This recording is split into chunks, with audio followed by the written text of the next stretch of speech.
Indians हमेशा से सोना पसंद करते हैं। ये धन और सुरक्षा का प्रतीक है। हम इसे शादियों, त्योहारों और इन्वेस्टमेंट के लिए खरीदते हैं। प्रॉपर्टी भी लोगों को बहुत पसंद है। ये एक टैंजिबल एसेट है और इससे इनकम भी हो सकती है। सोना और प्रॉपर्टी दोनों ही जनरेशन से इंडिया में पॉपुलर इन्वेस्टमेंट ऑप्शंस रहे हैं। ये स्टेबिलिटी और प्रॉस्पेरिटी को दर्शाते हैं। ये इन्वेस्टमेंट्स अक्सर परिवारों में पीढ़ी दर पीढ़ी चलते आते हैं। बहुत से लोग टैंजिबल इन्वेस्टमेंट्स को प्रेफर करते हैं। ये एक सिक्योरिटी का एहसास देते हैं जो स्टॉक्स या बॉन्ड्स शायद ना दे पाए। इसलिए ये बहुत से इंडियन इन्वेस्टर्स के लिए अट्रैक्टिव ऑप्शंस बन जाते हैं। हिस्टोरिकली गोल्ड और प्रॉपर्टी दोनों ने अच्छे रिटर्न्स दिए हैं। गोल्ड इन्फ्लेशन के खिलाफ हेज का काम करता है। इसका मतलब है कि जब कॉस्ट ऑफ लिविंग बढ़ता है तब भी इसकी वैल्यू बनी रहती है। प्रॉपर्टी की वैल्यू समय के साथ बढ़ती जाती है। पिछले कुछ दशकों में इंडिया में प्रॉपर्टी की कीमतों में बहुत तेजी आई है। ऐसा अर्बनाइजेशन और इकोनॉमिक ग्रोथ जैसे फैक्टर्स की वजह से हुआ है। सोने की कीमतें भी अपवर्ड ट्रेंड में रही हैं, लेकिन पास्ट रिटर्न्स फ्यूचर परफॉर्मेंस की गारंटी नहीं होते। ये याद रखना इंपॉर्टेंट है कि सभी इन्वेस्टमेंट्स में रिस्क होता है। इन्वेस्टर्स को रिसर्च करना चाहिए और मार्केट कंडीशंस को समझना चाहिए। सोना हाईली लिक्विड है, मतलब आप इसे आसानी से खरीद या बेच सकते हैं। जरूरत पड़ने पर आप सोने को जल्दी से कैश में बदल सकते हैं। इसलिए ये शॉर्ट टर्म फाइनेंशियल गोल्स के लिए एक अच्छा ऑप्शन है। सोना एक सेफ हेवन एसेट भी है, यानी इकोनॉमिक अनसर्टेनिटी के दौरान इसकी वैल्यू बनी रहती है। जब स्टॉक मार्केट गिरता है तो इन्वेस्टर्स अक्सर सोने की तरफ रुख करते हैं। इससे इसकी कीमत बढ़ सकती है। इसके अलावा सोना एक ग्लोबल एसेट है। इसकी कीमत किसी एक देश की इकोनॉमी से टाइड नहीं है, इसलिए यह आपके इन्वेस्टमेंट पोर्टफोलियो को डाइवर्सिफाई करने का एक अच्छा तरीका है। प्रॉपर्टी टैंजिबल बेनिफिट्स देती है। आप इसमें रह सकते हैं, इसे रेंट पर दे सकते हैं या कमर्शियल पर्पसेस के लिए यूज कर सकते हैं। रेंटल इनकम से पैसिव इनकम की स्टेडी स्ट्रीम मिल सकती है। इससे आपको समय के साथ वेल्थ बिल्ड करने में मदद मिल सकती है। प्रॉपर्टी लेवरेज भी ऑफर करती है, मतलब आप लोन लेकर प्रॉपर्टी खरीद सकते हैं। इससे आप कम अपफ्रंट इन्वेस्टमेंट के साथ एक बड़ी एसेट को कंट्रोल कर सकते हैं।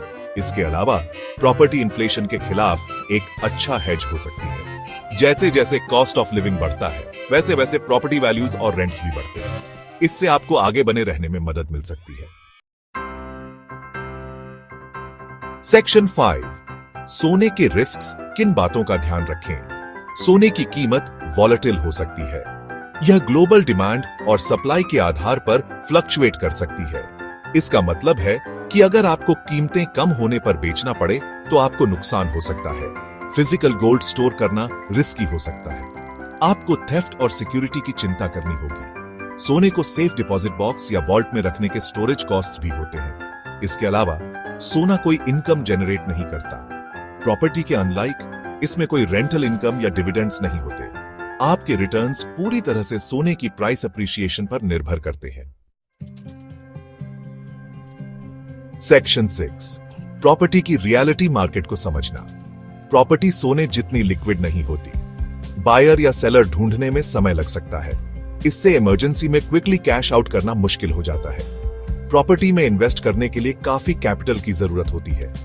आपको डाउन पेमेंट, क्लोजिंग कॉस्ट्स और प्रॉपर्टी टैक्सेस और मेंटेनेंस जैसे ऑनगोइंग एक्सपेंसेस की जरूरत होगी। रियल एस्टेट मार्केट सिक्लिकल हो सकता है। इसमें बूम और बस्ट के पीरियड्स आते हैं। इसलिए एंट्री और एग्जिट का सही टाइम चुनना बहुत जरूरी है। सेक्शन 7, 2025 और आगे मार्केट ट्रेंड्स। 2025 में ग्लोबल इकोनॉमी कुछ अनसर्टेनिटी का सामना कर रही है। इन्फ्लेशन एक कंसर्न बना हुआ है, जिससे गोल्ड और प्रॉपर्टी दोनों को फायदा हो सकता है। इंटरेस्ट रेट हाइक्स प्रॉपर्टी को इंपैक्ट कर सकते हैं, जिससे बोरोइंग महंगा हो जाएगा। इंडिया में हाउसिंग की डिमांड बढ़ती जा रही है। यह यंग पॉपुलेशन और बढ़ते अर्बनाइजेशन के कारण है। सरकार अफोर्डेबल हाउसिंग को बूस्ट करने के लिए पॉलिसीज भी इंट्रोड्यूस कर रही है। सोने के लिए सेंट्रल बैंक पॉलिसीज और जियोपॉलिटिकल टेंशंस जैसे फैक्टर्स इसकी प्राइस को शेप करने में रोल प्ले करेंगे। इन्वेस्टर्स को मार्केट ट्रेंड्स पर अपडेटेड रहने और फाइनेंशियल एडवाइजर्स से कंसल्ट करने की सलाह दी जाती है। सेक्शन 8 आपके लिए क्या सही है, सोना या प्रॉपर्टी? सोना और प्रॉपर्टी दोनों अच्छे इन्वेस्टमेंट्स हो सकते हैं। आपके लिए बेस्ट चॉइस आपकी इंडिविजुअल नीड्स और रिस्क टॉलरेंस पर डिपेंड करता है। Gold short term goals, diversification और इन्फ्लेशन से बचाव के लिए एक अच्छा ऑप्शन है। Property long term goals, passive income generate करने और लेवरेज के लिए एक अच्छा ऑप्शन है। अल्टीमेटली डिसीजन आपका है। रिसर्च करें, रिस्क्स को समझें और वाइजली इन्वेस्ट करें।